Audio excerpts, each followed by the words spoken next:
Welcome to my channel. It's all about me and Dhruvi. तुमचं पुन्हा एकदा स्वागत आहे. तर आजचा आपला टॉपिक आहे की लहान मुलांमध्ये होणारा कोल्ड अँड कफ कसा आपल्याला होम रेमेडीजद्वारे बरा करता येईल या गोष्टींवरती आपण चर्चा करणार आहोत. तर चला मग व्हिडिओला सुरुवात करूया.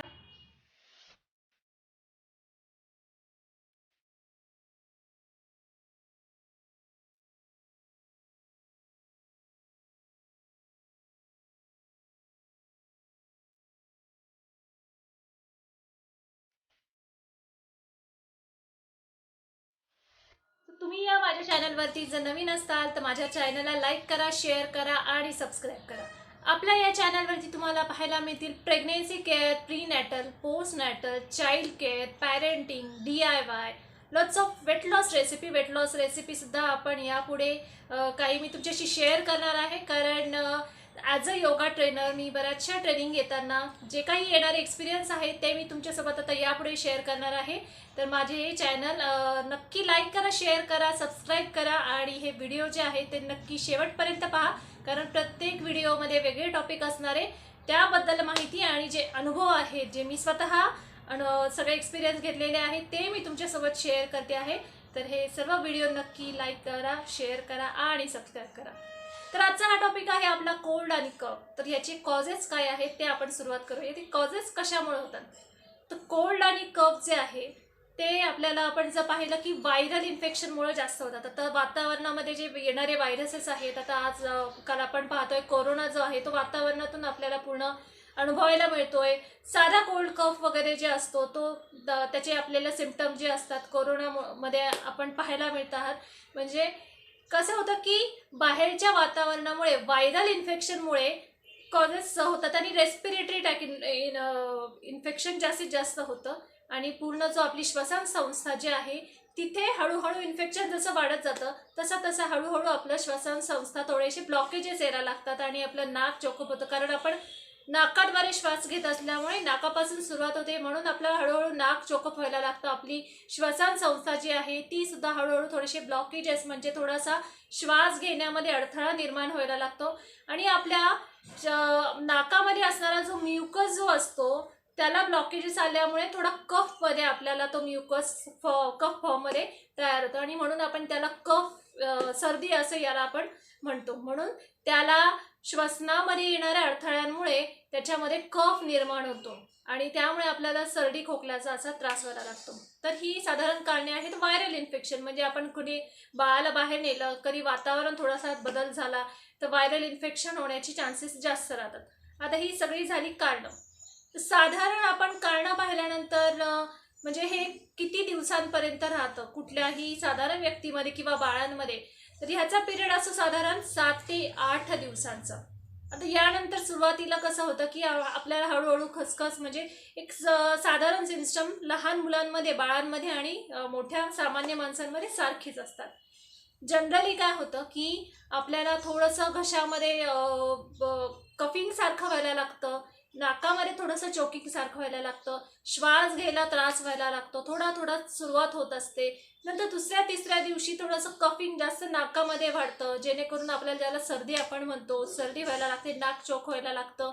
मग त्यानंतर तो कफ जो आहे हळूहळू जो आहे घशापर्यंत जायला लागतो. सर्दी इथून गेली की ती घशात जायला लागते. मग त्यानंतर खोकला यायला लागतो. आपण ज्याला सर्दी खोकला हे म्हणजे हे कनेक्टेड असतात.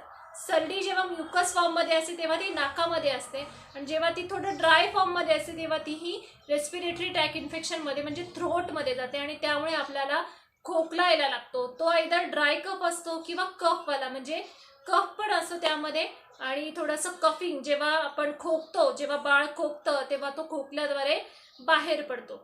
आता हे सगळे सिम्पटम्स म्हणजे आपलं कशा प्रकारे ही प्रोसेस होती याच्याबद्दल मी तुम्हाला सांगितलं. आता हा पिरियड जो असतो तो 10 दिवसांचा असतो, साधारण जास्तीत जास्त 10 दिवसांचा असतो. तिसऱ्या चौथ्या दिवशी जास्त कफिंग होतं, स्निझिंग होतं, शिंका येतात, सर्दी होते, खोकला येतो.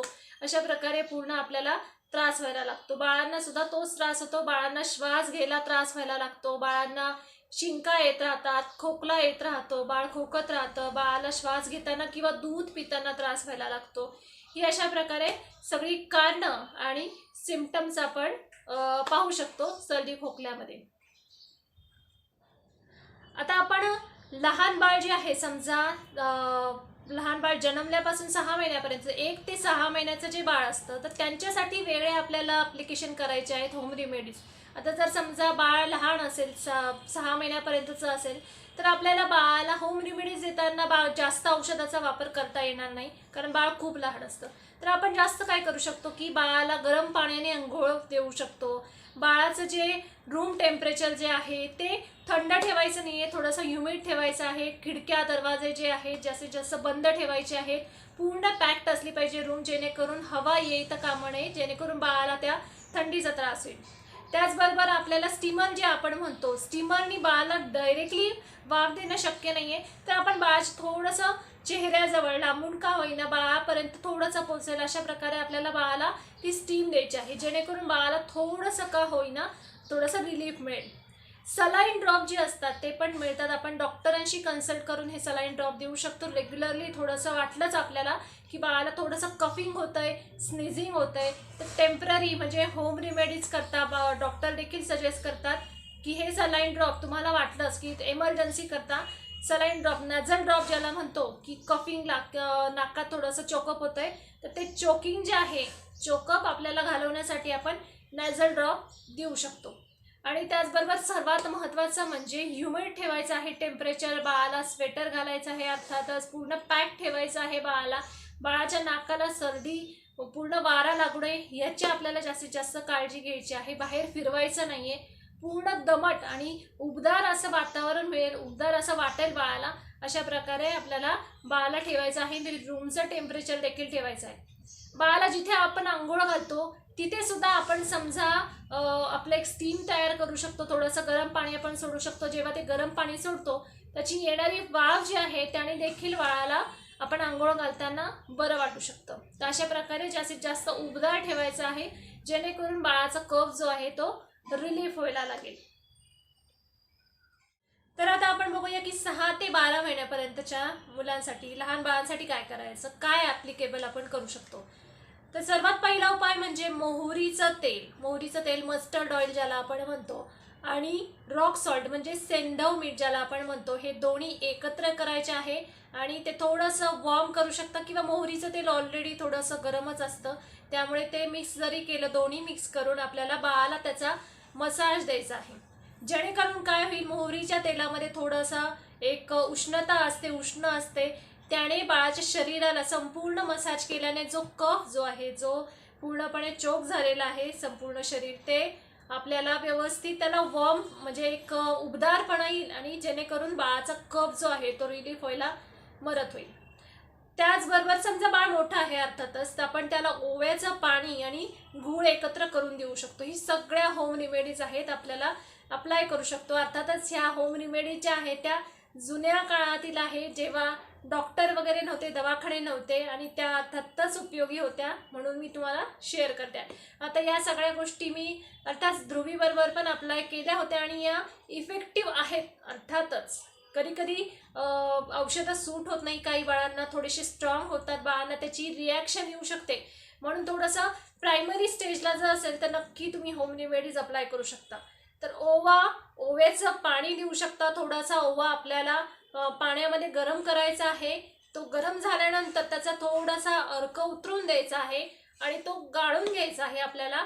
त्याच्यामध्ये नंतर आपल्याला गूळ मिक्स करायचा आहे. आता हे 2 उपाय जे मी सांगितले ते तुम्ही नक्कीच अप्लाय करू शकता.